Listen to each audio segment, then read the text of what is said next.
Você certamente se lembra dessas cenas aqui. Coloca na tela. Deixa o áudio, por favor. Qual placa? A placa que o senhor tirou. Feia, macaca. Vamos mostrar pra polícia? Vou. Macaca. Vou mostrar. Vou mostrar pra polícia. É o homem lá de Boa Esperança, o cabeleireiro lá de Boa Esperança, que sem preocupação, sem escrúpulo algum, atacou com ofensas racistas a vizinha dele, uma cerimonialista. Brigaram por causa de um cachorro, se não me engano, discutiram e o homem reagiu dessa forma, quebrando as coisas, xingando e ameaçando. Isso aconteceu em janeiro deste ano e foi um fato que chamou muita atenção e é claro que causou muita revolta, né? Mas você também, você que nos acompanha todos os dias, certamente se lembra dessa outra cena aqui, ó, da prisão desse homem, do momento em que ele foi levado para o presídio da cidade de Boa Esperança, né? E esse momento ficou marcado por demonstrar, né, a aplicação das medidas corretas, a aplicação correta da lei, o rigor da lei, né? Mas hoje, pelo menos para mim, que faço questão de combater o racismo diariamente, hoje veio uma decepção. Eu posso dizer que é uma decepção. Encarei a notícia com decepção. Porque nós recebemos a informação de que esse homem foi colocado em liberdade. O que é que foi alegado pela justiça para colocar ele em liberdade? O que justifica essa soltura? Muita gente deve estar se perguntando. Então o Vinícius Ramos está ao vivo comigo para a gente falar sobre isso. Porque eu quero saber, Vinícius, primeiro, em quais circunstâncias esse homem foi colocado em liberdade após apenas 3 meses preso. Vinícius, boa noite. Matheus, uma boa noite para você, para todos que acompanham o Cidade Alerta Minas. Esse homem de 53 anos deixou o presídio de Boa Esperança hoje pela manhã com um alvará de soltura expedido pela Justiça. O cabeleireiro, que é acusado de racismo, ganhou a liberdade após uma revisão na prisão preventiva dele. Revisão essa que é prevista em lei, realizada a cada 90 dias de detenção de uma pessoa detida, presa nessas circunstâncias. Os responsáveis entenderam, Matheus, que esses 3 meses em que o homem ficou preso foram suficientes para o andamento do processo. Segundo a Polícia Civil, o inquérito já foi encerrado e remetido ao Ministério Público. Inclusive, hoje, no balanço geral, o delegado Moacir Neto, responsável pelo caso, esclareceu a soltura desse investigado e também confirmou que ele deverá responder não só por racismo, mas também por outros crimes como ameaça. Vamos ouvir. Recentemente, esse crime sofreu aí uma alteração, a lei penal sofreu uma alteração que até então, em 2023, ele era tratado como uma injúria racial, uma pena de 1 a 3 anos. Então, recentemente, com essa alteração, esse crime saiu do Código Penal e agora está sendo disciplinado na lei específica e já com uma pena de 2 a 5 anos de reclusão. Nesse caso em específico, o juiz entendeu por bem decretar a prisão preventiva à época, até em razão da gravidade dos fatos, que realmente foi um fato que gerou grande repercussão, tanto na cidade quanto uma repercussão nacional. E após a decretação dessa prisão, a própria lei, com alterações recentes, de 2019 para cá, ela impõe uma revisão dessas prisões. O intuito dessas revisões é justamente que a prisão preventiva ela se perpetue até o momento em que elas fazem cessarem. Então, não implica dizer que uma vez que o autor ele seja solto sob liberdade provisória, com medidas cautelares ou não, ele vai deixar de responder por aquele crime. Ele vai responder, mas entende-se que a prisão preventiva cumpriu seu papel até aquele momento. Ele responde pelo crime de racismo e teve também as agressões, pelo menos agressões tentadas, né, contra a própria vítima, e o crime de dano e o crime de ameaça. Matheus, a justiça concedeu a liberdade a ele, mas também impôs medidas restritivas a esse homem de 53 anos. Ele deverá se apresentar mensalmente ao juiz e está proibido de sair da cidade. O investigado também deve dormir em casa todas as noites. Além disso, ele fica proibido de se aproximar e de manter qualquer tipo de contato com a vítima e com as testemunhas. Mas há uma pergunta: a residência desse investigado é no mesmo prédio da casa da vítima. O delegado também esclarece essa situação. A questão do local em que ele reside ainda não é uma coisa que foi repassada para nós da polícia. Por óbvio que ele vai ter que se adequar a essa questão das medidas cautelares. E a polícia, tanto a Polícia Civil quanto a Polícia Militar, vão ficar atenta à fiscalização dessas medidas cautelares. E uma vez havendo descumprimento, o juiz é informado desse descumprimento e uma das hipóteses de redecretação da prisão preventiva é eventual descumprimento das cautelares que foram impostas.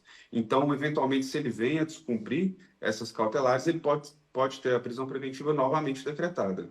Agora, cabe aos órgãos de polícia, os órgãos de segurança pública fiscalizarem, proteger realmente a vítima, amparar a vítima e, eventualmente, havendo um descumprimento, comunicar ao juiz, que eu tenho certeza que será decretada novamente a prisão preventiva.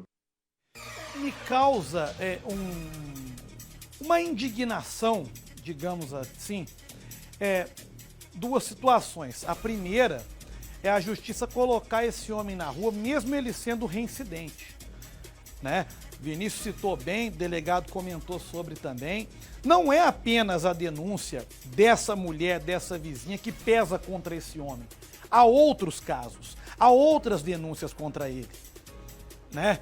E aí, nada disso, o acúmulo disso tudo, o conjunto de provas, não foi suficiente para mantê-lo preso. E essa outra questão, né? Há a medida restritiva de que ele não pode se aproximar da vítima. Como se eles moram no mesmo prédio? Como se eles podem se cruzar a todo momento? O delegado deixou claro, cabe às forças de segurança garantir a segurança dessa vítima, né? Garantir a tranquilidade dela e também garantir que ele não vá se aproximar.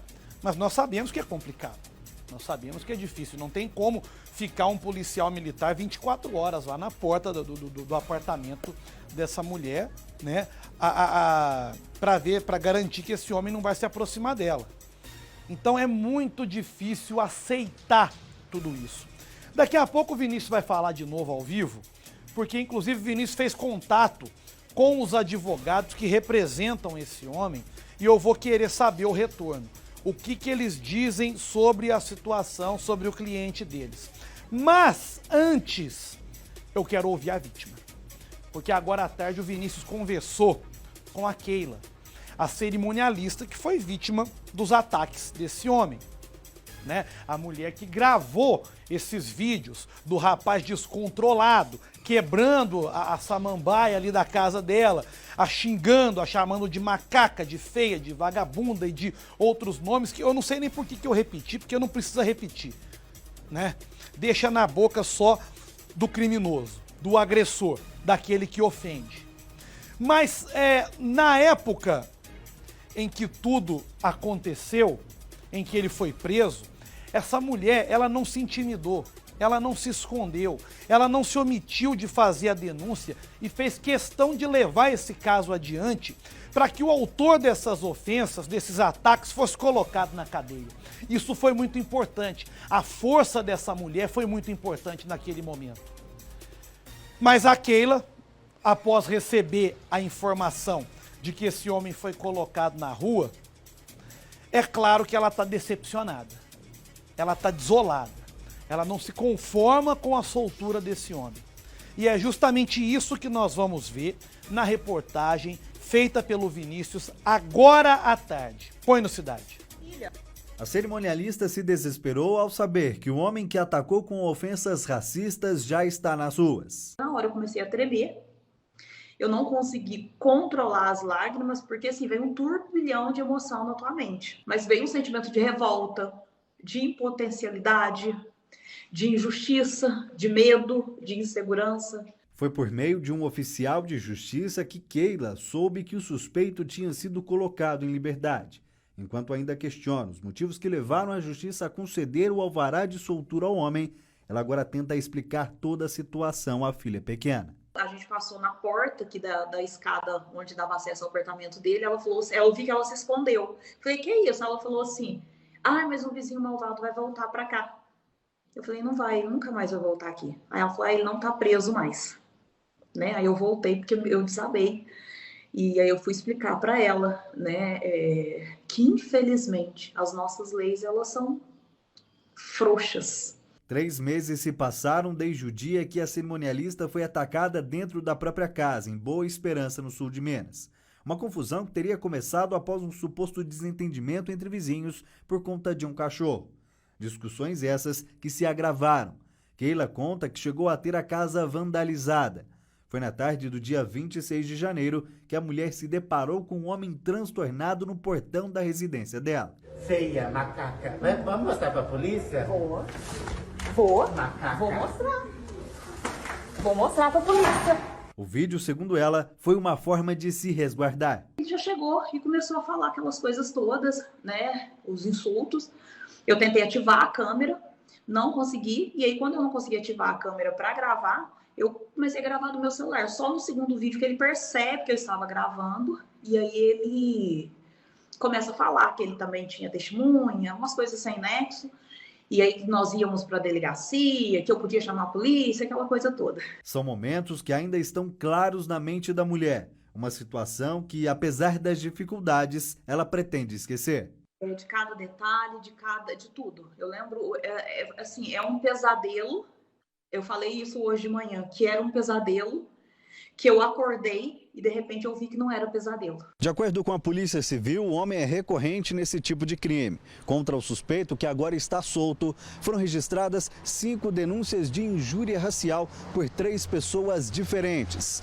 Um crime que no Brasil é inafiançável e equiparado ao racismo, com penas que variam de 2 a 5 anos de prisão. Caso seja condenado, o homem pode pegar até 25 anos de cadeia. A justiça, eu espero de Deus agora, né?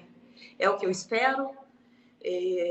Eu não sei como que vai ser, né? Daqui para frente. Medo já está instalado, por mais que as pessoas falem, você tem que ser corajosa. Eu sou corajosa, mas eu tenho medo. Eu temo pela minha filha, eu temo por mim, eu temo pelas outras pessoas e temo até mesmo por outras pessoas que podem se tornar vítima dele, porque o homem fala que tem problema, o homem fala que ele não se lembra dos fatos e ele recebe a liberdade, então eu creio que a sociedade está em perigo também. Eu queria só que o senhor fosse... E é claro que a preocupação dela faz todo sentido. Ela tem uma filha, ela tem uma criança dentro de casa que está assustada, que está com medo porque sabe que esse homem vai voltar para a casa dele, que fica logo ali ao lado, porque sabe que ele é descontrolado, né? Se a própria defesa alegou lá atrás, defesa dele, que ele tem transtornos, que ele sofre disso, daquilo, cadê o tratamento adequado para esse homem? Será que vai haver o tratamento, já que ele tem algum problema, algum transtorno? Enfim, eu estou muito preocupado com esse caso.